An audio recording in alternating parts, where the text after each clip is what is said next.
Les amis, bonjour à tous, j'espère que vous allez bien et que tout se passe bien pour vous. Alors, petit débrief de deux matchs, hein, surtout on va dire du Real Madrid contre la Roma, Real Madrid, et aussi de parler un petit peu de Lyon, de ces pas loin de l'exploit encore une fois contre City.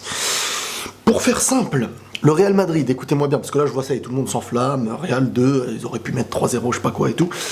Le Real Madrid, alors... je suis assez satisfait d'une chose, c'est comment ils ont réussi à jouer en deuxième mi-temps, mais, s'ils ont pu jouer comme ça en deuxième mi-temps, c'est que la Roma leur a quand même facilité le travail de deux manières.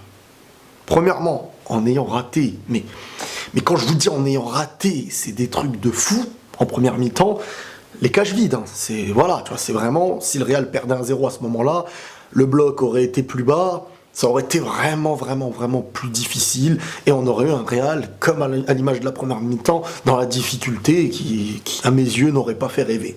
Mais le foot se joue de plein de manières, d'une réaction, de savoir prendre les petites opportunités qui nous sont données par le match, par l'équipe adverse, par les ratés, par etc. La Roma n'a pas fait ce qu'il fallait faire, donc par les ratés, et en plus de ça, limite, a offert...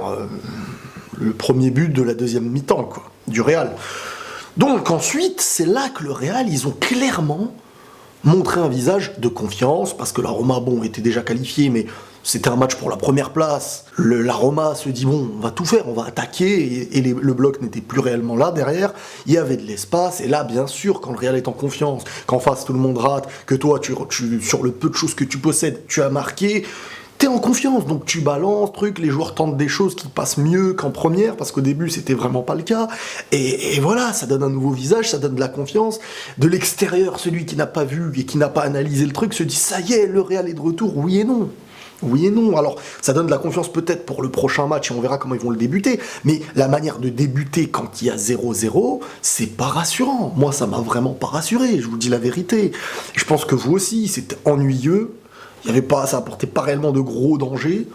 Il y avait un léger toucher de balle parfois et tout, mais c'était pas suffisant. Il y avait des vraies occasions, toujours des occasions adverses qui sont soit sauvées par le goal, soit par le poteau. Bon, c'est vrai que l'année dernière, le Real prend la Ligue des Champions un petit peu comme ça, mais il y avait plus de ressources. Il y avait plus de ressources, un bloc défensif quand même qui était assez costaud. Et bon. Carvajal, dans ce match-là, moi, il m'a écœuré, hein, je vous le dis directement. Bon, il revient de plusieurs mois d'absence. Il est rentré en jeu la semaine dernière, enfin le dernier match, parce que Odriozola s'est blessé. Je pense qu'il faut lui laisser un peu de temps, mais cette saison, il n'est pas au niveau, pour moi. Benzema, toujours dans le jeu, Benzema, il est assez régulier dans son jeu, même si on va le juger plus, beaucoup vont le juger plus sur le nombre de buts régulièrement qu'il mettra ou qu'il mettra pas, mais je trouve que dans le jeu, il apporte quand même cette intelligence de jeu entre l'attaque de pointe et le milieu. Je trouve moi personnellement j'aime bien. Il faut qu'autour il arrive à faire jouer ce qu'il arrive et quand par exemple Bale et les autres marquent, il fait une passe D en plus de ça, donc ça va, il ressort avec un bon petit match. Bale au début moyen, mais il met le but qu'il faut. Ensuite quand il a marqué, il était en confiance. Comme quoi c'est dans la tête, c'est dans la motivation, etc. En fait, pour l'instant, c'est pas une réaction face à la difficulté. C'est une réaction face à la facilité qu'il y a eu du Real. Ça a su réagir quand en face, ils ont beaucoup raté. Donc, il faudra réagir quand en face, ils seront très solides. Et c'est ça qu'on attend. C'est ça qu'on attend et qu'on verra. Mais bon, il faut de la ressource. Moi, j'aimerais bien que le mercato hivernal, là, ça prenne des bons petits... des petites choses qui vont vraiment aider. Alors, Llorente, moi, j'aime beaucoup. Je trouve que techniquement, il est bon. Il a un bon jeu de passe, il a du mouvement, il essaye de faire ce qu'il faut. Il est jeune, il a 23 ans, faut le faire jouer un peu plus là. Moi j'ai envie qu'on fasse jouer lui à la place de Ceballos. Et je pense qu'il va gratter un peu du temps de jeu avec ce match. Marcelo aussi, ça fait plaisir de le retrouver, hein. Quand même il a son apport offensif. Isco ne joue pas, alors par contre vous allez me dire, parce que je me suis pas trop renseigné, est-ce qu'il est blessé, est-ce qu'il a quelque chose, j'ai pas l'impression. Il y a une petite cassure là, je me demande là, oulala. On prépare le retour de Rames et le départ d'Isco peut-être. Ça se passe bien, pour l'instant sans lui ça s'est bien passé, mais bon, comme j'ai dit, ce match il est très difficile à juger parce que c'est pas aussi beau qu'on le croit, mais faut voir, après il y a une victoire, le Real reste premier du groupe, C'est très très important parce que tu risques d'affronter un deuxième en huitième. Et espérant que le deuxième ne soit pas truc de fou, parce que sinon Real va vite. Franchement, si Real là ils vont en quart déjà, ça serait assez sympa. Après, sur les quarts, tu vises quelque chose de fou. Ce serait exceptionnel d'arriver en demi-finale, vraiment. Bref, bravo, ça fait plaisir. La Roma qui vraiment passe à côté de son match parce qu'il y avait moyen de faire beaucoup mieux, si ce n'est même peut-être mener au score et peut-être gagner le match au vu d'un Real qu'on connaît, quand ils sont menés, ils partent en cacahuète. Courtois, bravo, moi j'aime beaucoup Courtois, je trouve que il fait ses matchs. Alors, j'aime beaucoup Courtois, quand je le vois sur le terrain, je me pose pas la question de me dire que on boycotte Navas, parce que ça me fait vraiment de la peine. Navas, sur les 3 Ligues des Champions, exceptionnel en Ligue des Champions, bon, en championnat, des fois, il n'est pas toujours... Mais Navas, c'est sale, hein, ce qu'ils lui font, je trouve. Bien sûr, je l'admets. Maintenant, voilà, moi je regarde ce qui est sur le terrain, et Courtois, je trouve qu'il est là. Alors, il y a des gens sur Twitter qui disaient ouais, mais il s'est mangé plein de buts. Oui, mais les cocos, si vous connaissez un minimum le foot, se manger plein de buts ne veut pas dire que tu n'es pas un bon goal. Tu peux avoir une défense fébrile qui fait n'importe quoi, et te manger des buts où tu peux presque rien faire. C'est pas Olivier Tom. C'est pas possible. Tu peux pas arrêter tout. Moi, je trouve que le ratio qu'il a, il est beau. Je trouve qu'il rassure une défense. Je trouve déjà le fait qu'il soit grand et tout ça, sur les balles aériennes, quand on lui joue dans les pieds, il faisait pas de boulettes. Moi, pour l'instant, Courtois, je trouve que c'est un sans faute ce qu'il a fait. Un sans faute dans le sens où il peut pas tout arrêter. Et bien sûr qu'il y aura des buts parfois imparables, mais sur des sorties, moi, je trouve qu'il fait un très très bon taf. Alors bien sûr j'aurais aimé voir aussi Navas, mais voilà, en dehors de cette tristesse, eh ben bravo quand même, j'aime bien.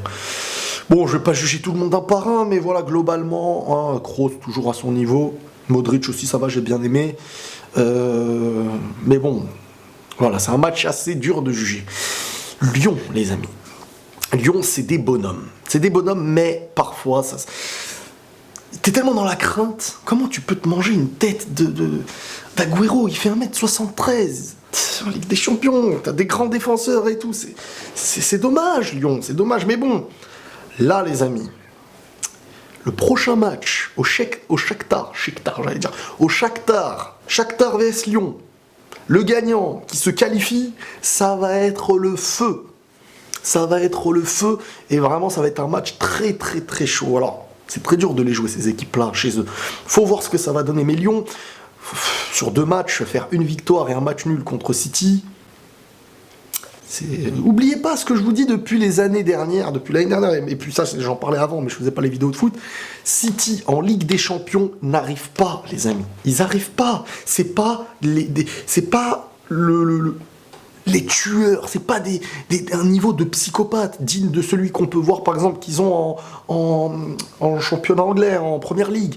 C'est pas ça, c'est Pep Guardiola, c'est un coach magnifique en termes de tactique football. Tactique football dans un beau jeu. C'est magnifique. Moi, je rêverais d'avoir un coach comme ça si j'étais joueur. Mais c'est vrai qu'il n'a pas cet instinct de tuer un match, cet instinct de tactiquement subir à un moment donné. Il doit être toujours dans la domination dans son style de jeu, mais cette domination, elle n'est pas toujours là pour t'apporter une victoire. Alors, c'est une très belle philosophie de jeu, mais elle est un peu trop à risque. Moi, c'est comme ça que je le vois, en Ligue des Champions en tout cas, dans les matchs où les petits détails font la différence, dans les matchs où la petite équipe elle va jouer le coup sur une seule occasion, et tout, et ça ne lui porte pas ses fruits, ça porte pas ses fruits en Ligue des Champions, hein. Depuis le Barça en Ligue des Champions, même s'il a été loin et tout à certains moments, mais c'est vrai que c'est pas facile. Bref, Lyon, bravo quand même, hein. Ça serait vraiment dommage pour eux de sortir sur ça, hein, à la fin. Un détail comme ce match-là, tu peux le gagner, mais bon. Mahrez, bravo. Lamif, très, très gros joueur avec City, je trouve que il s'adapte vraiment bien et il peut jouer avec les plus grands, on le voit. Sinon, bravo, Cornet devant, là. C'est vraiment dommage. Il pouvait faire la victoire aller, la victoire retour. Mais bon, bref. Donc je vous disais, hein, le rendez-vous pour Lyon, ça va être au Shakhtar. Et ça va être le feu bouillant. Les amis, on se retrouve demain pour une soirée exceptionnelle. Liverpool, PSG. PSG plutôt, Liverpool. Si le PSG perd demain, et que de l'autre côté Naples gagne, Europa League. Les amis, on se retrouve demain. Prenez tous soin de vous et la paix sur vous.